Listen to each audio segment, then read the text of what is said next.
Headlines तो आपने देख ली। पीएसएल का फाइनल अनाउंस हो गया, लेकिन हमें ये नहीं पता फाइनल होगा कैसे। फाइनल कैसे होगा, बाकी मैचेस के बारे में अभी नहीं पता।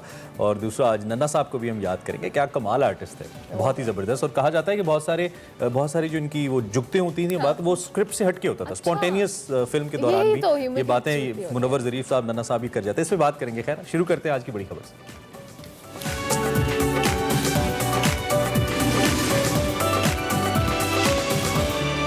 ठीक है, गुज़िश्ता रोज़ हमने गवर्नमेंट की मुश्किलात के बारे में बात की थी, उनको डिस्कस किया था। आज हम ओपोजिशन की मुश्किलात पे बात करेंगे, क्योंकि हमारा काम है तबसरा करना और हम आप तक पहुंचाना चाहते हैं कि इस वक्त करंट सिचुएशन है क्या करंट अफेयर्स के अंदर। इस वक्त ओपोजिशन जमातें धड़ेबंदी और तकसीम का भी शिकार हैं। सितंबर 2020 में ओपोजिशन की 11 जमातों का एक इत्तेहाद हुआ था, याद है आपको? उसको पीडीएम का नाम दिया गया था। और पीडीएम ने, तुम्हें याद हो कि ना याद हो, गवर्नमेंट के खिलाफ भरपूर तहरीक चलाकर उसे घर भेजने का टारगेट था।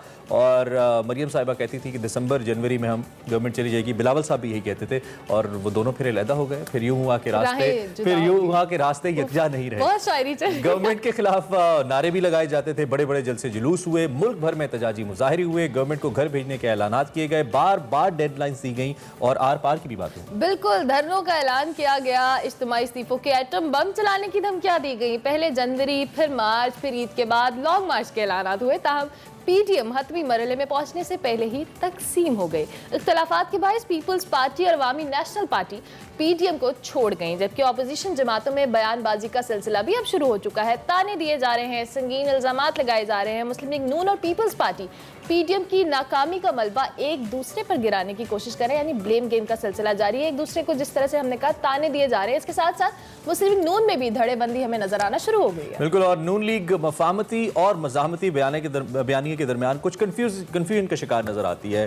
शहबाज शरीफ मफाहमत चाहते हैं, नया इमरानी मुआहिदा चाहते हैं, लेकिन मरियम नवाज ग्रुप, हम अगर कहें तो गलत नहीं होगा, वो मज़ाहमती बयानिए पर डटा हुआ है। अपोजिशन की इस तकसीम पर गवर्नमेंट बज़ाहिर मजबूत नजर आती है और वज़ीर आज़म पुरएतमाद नजर आते हैं। और कल तो वज़ीर आज़म ने, आज हमारी एक्सप्रेस की हेडलाइन भी है कि जी अगली हुकूमत जो हमारी आएगी उसमें पाकिस्तान तरक्की करेगा। ज़ियारत में वो खिताब कर रहे थे और उन्होंने कहा कि न सिर्फ पीटीआई अपने 5 साल पूरे करेगी, बल्कि आइंदा 5 साल भी पीटीआई की गवर्नमेंट आएगी। और वज़ीर आज़म ने तंज भी किया अपोजिशन पर और कहा कि अपोजिशन गवर्नमेंट को गिराने निकली थी, अब अपोजिशन की हालत देख के तरस आता है उनको। बिल्कुल, उनको तरस आ रहा है। और तरस क्यों आ रहा है इमरान? वैसे हर कोई एक दूसरे पर तरस खाने में लगा। अभी जो पॉलिटिकल सिचुएशन हो रही है, जिस तरह से कल हमने, इमरान ने आगाज में भी ये कहा कि हमने कल गवर्नमेंट की मुश्किलात को डिस्कस किया, तो अपोजिशन की मुश्किलात भी ढकी छुपी नहीं है। लेकिन अब ये है कि गवर्नमेंट, मुझे ऐसा लगता है पिछले कुछ दिनों में जब से ये नई जीडीपी के फिगर्स आए हैं, मुझे लगता है कि गवर्नमेंट थोड़ी सी वाकई रिलैक्स होना शुरू हो गई। और आज एक स्टेट बैंक की स्टेटमेंट मुख्तलिफ न्यूज़पेपर्स में छपी है। उसके मुताबिक स्टेट बैंक ये कहता है कि हम बिल्कुल इस बात के करीब हैं कि जिन फ़ायदों का जिक्र वज़ीर आज़म अपनी तकरीरों में करते हैं, या स्टेट बैंक या हमारा ब्यूरो ऑफ स्टेटिस्टिक्स जो इशारिया हमें बताता है, हम बिल्कुल इसके करीब हैं कि अब उसका फ़ायदा आम आदमी तक पहुँचना शुरू हो जाए। आपको मालूम है कि हम मुसलसल इस बात पर कम अज़ कम अपनी इस्तात की हद तक मीडिया के ऊपर मुसलसल इस पर बात करते हैं कि जी अगर मैक्रो लेवल के ऊपर बेहतरी आ रही है, अगर पाकिस्तान की गवर्नमेंट कहती है कि जी इन्फ्लेशन रेट कदरे कम हुआ है, अगर हम ये कहते हैं कि हमारी रेमिटेंसेस बहुत अच्छी हैं, हमारा जो डेफिसिट है वो कम हुआ है, हम सरप्लस में गए हैं, तो इसका फायदा आम आदमी को क्यों नहीं पहुंचता? तो अब स्टेट बैंक ये कहता है कि हम करीब हैं इस बात के कि इसका फायदा आम आदमी को। और इसके साथ साथ फवाद चौधरी साहब की भी एक बड़ी दावा सामने आया। उन्होंने कहा जी कि मौशी इशारे बेहतर हो रहे हैं, उसके साथ साथ अगर महंगाई में इजाफा हुआ है तो लोगों की कुव्वत खरीद भी बढ़ी है। लेकिन आई डोंट थिंक सो। लेकिन बहुत सारे लोग जो इमरान खान गवर्नमेंट से परेशान है, जब से कल से उन्होंने स्टेटमेंट सुनी है कि अगले 5 साल भी इमरान खान है, तो कुछ मीम्स भी बड़ी ज़बरदस्त चल रही हैं कि अभी तब्दीली आधी आई है और बाकी आनी है 5 साल में। खैर, मैं खुद उन लोगों में से हूँ जो बड़े परेशान हैं कि अगर अगले 5 साल भी इमरान खान साहब के और उसके पहले 3 साल ऐसे हैं जैसे गुजरे हैं, तो फिर तो बड़ा मुश्किल हो जाएगा। लेकिन हो सकता है, यू नेवर नो, हमें एक अच्छी उम्मीद रखनी चाहिए। वैसे अच्छी उम्मीद पे ही हमने इलेक्शन में, मेरे ख्याल से बहुत सारे उनके जो सपोर्टर्स थे उन्होंने सपोर्ट भी किया था कि पाकिस्तान के हालात बदलेंगे। और जिस तरह से धरने, जलसे जुलूसों में दावे किए गए थे गवर्नमेंट की जानिब से, मौजूदा गवर्नमेंट की जानिब से, इमरान खान की जानिब से कि हम आपकी तकदीरें बदलेंगे, घर देंगे, आपको बेसिक नेसेसिटीज़ देंगे, महंगाई कम होगी, बहुत सारी ऐसी चीज़ें थी जिसके बुनियाद पर वोट बैंक किया गया था अपना इकट्ठा, लेकिन उसके बाद जब गवर्नमेंट आई ऑब्वियसली उनके लिए चैलेंजिंग थी और आवाम बड़ी हमें स्टार्ट में ही मायूस नजर आई और अब जो जो उनके हामी थे वो काफ़ी नाला नजर आते हैं। वैसे जो मंसूबे इस हुकूमत ने शुरू किए थे वो डेफिनेटली वो लॉन्ग टर्म मंसूबे थे, वो एकदम से डिलीवर हो नहीं सकते थे। और अगर इस फोर्थ ईयर ऑफ गवर्नमेंट के अंदर उन मंसूबों के कुछ नताइज सामने आ भी रहे हैं, जैसे नया पाकिस्तान हाउसिंग स्कीम के हवाले से मैं आपको अपना पर्सनल एक्सपीरियंस बताऊं, मुझे बैंक जाना हुआ और मैंने देखा वहाँ पे कि लोगों की एक बड़ी कतार थी। ये सिर्फ एक बैंक की मैं बात करूँ जो कि वहाँ पे इन्फॉर्मेशन लेने की गर्ज से मौजूद थी। इसका मतलब ये है कि लोग इंटरेस्ट तो ले रहे हैं। अब ओब्वियसली हमारा जो सनती सेक्टर है, उस हमारा जो तामीरी सेक्टर है उसको एक सनत का दर्जा दिया गया है, गवर्नमेंट उस पर फोकस किए हुए है। एहसास प्रोग्राम बहुत बड़ा एक मुख्तलिफ उसके अंदर प्रोग्राम्स है और बहुत बड़ी अमाउंट्स हैं उसके अंदर। फिर हेल्थ कार्ड रिसेंटली जो दिए गए हैं, तो ऐसा लगता है कि आने वाले वक्त में ये ईयर सॉर्ट ऑफ गवर्नमेंट की जो पोजीशन है उसके लिए एक डिसाइडिंग ईयर होगा और इसके अंदर वज़ीर आज़म साहब के जो मंसूबे हैं और उनकी जो टीम है वो डिलीवर करने में कामयाब हो गई। डिलीवर इन द सेंस कि आवाम को नजर आना शुरू हो गया कि जो मंसूबे इमरान खान साहब कहते आ रहे हैं, जैसे कि 1 करोड़ नौकरियां, जैसे कि 50 लाख घर, वो नजर आना शुरू हो गए। तो शायद थोड़ा सा पोजीशन आवाम की नजरों में बेहतर हो जाए। आवाम आपको पता है ना भूल जाते हैं, बड़े मासूम लोग होते हैं। हमें जो वादे किए जाते हैं हम करते हैं, फिर अगर भूल जाते हैं तो। लेकिन उसके साथ साथ जिस तरह से आपने कहा कि अगर लॉन्ग टर्म मंसूबे हैं और अगर इन्हीं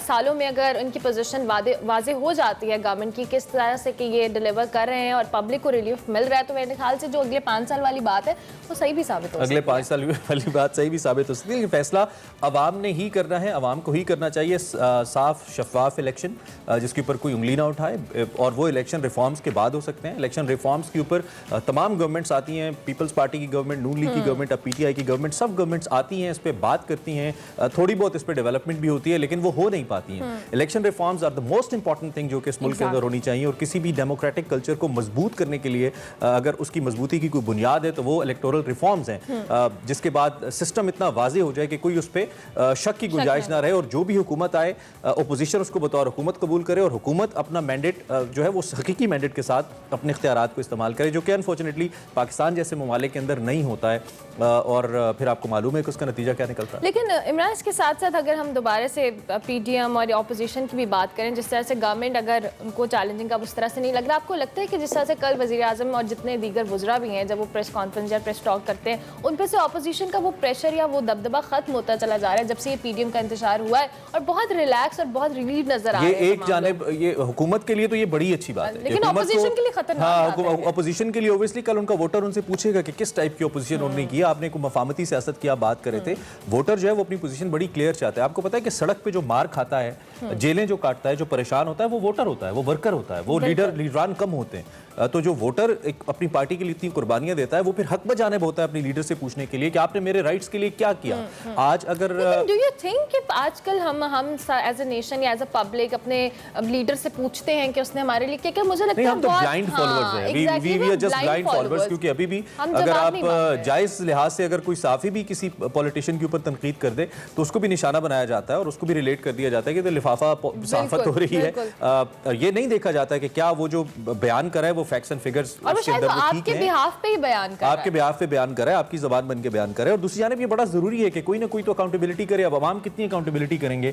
असातिज़ा से लेकर डॉक्टर से लेकर स्टूडेंट से लेकर सब तो आके एहतजाज कर बैठे हर चीज के ऊपर। अल्टीमेटली जो ओपोजिशन है वो जबान होती है अवाम की, और वो उन पॉलिसीज के ऊपर जो कि अवाम दुश्मन कह लें या अवाम के ऊपर प्रेशर बिल्ड करती हैं। और गवर्नमेंट कुछ मुश्किल डिसीजंस भी लेती हैं। गवर्नमेंट का हर फैसला ऐसा नहीं होता जो कि जिसको अवाम पसंद करें, या पीपल फ्रेंडली डिसीजंस नहीं होते, मुश्किल फैसले भी होते हैं। लेकिन ओपोजिशन इस मौके के ऊपर अपना रोल अदा करती है और मौजूदा ओपोजिशन शायद अपना वो बयानिया अवाम के हवाले से बिल्ट ही नहीं कर पाई। पहले दिन से अवाम के ऊपर तासुर ये गया कि शायद ये अपने मफादात का तहफ़्फ़ुज़ है, और हुकूमत ने भी इस इमेज को पक्का करने के लिए भरपूर काम किया। जी तो एनआरओ मांग रहे हैं, और अगर पहले दिन से ये एहतजाज महंगाई के खिलाफ होता, अवाम के मसाइल के खिलाफ होता, तो शायद इसका नतीजा मुख्तलिफ होता। लेकिन हुकूमती वज़रा के मुताबिक वो अपोजिशन भी खुद है और हुकूमत भी खुद ही है, और वो ये सब काम खुद बखूबी सरअंजाम दे रहे हैं। और अब जिस तरह से पीडीएम में इंतशार हमें नजर आ रहा है, मेरे ख्याल से गवर्नमेंट के ऊपर से प्रेशर उस तरह से खत्म होता चला जा रहा है। तज्ज़ियाकार भी यही कहते हैं कि गवर्नमेंट जो है अपोजिशन को उस तरह से सीरियसली नहीं ले रही। किस तरह अगर इसीलिए वो अपोजिशन सही नहीं चल रही थी ना, तो गवर्नमेंट ने अपनी अपोजिशन अपने अंदर ही बना ली। हुकूमत है, हम ही अपोजिशन। हाँ, वो एक शेर भी कुछ इस तरह से है ना, वो जो भी दुश्मन मेरे बस से बाहर था उसको मैंने अपने अंदर मार दिया। गवर्नमेंट ने अपने अंदर से ही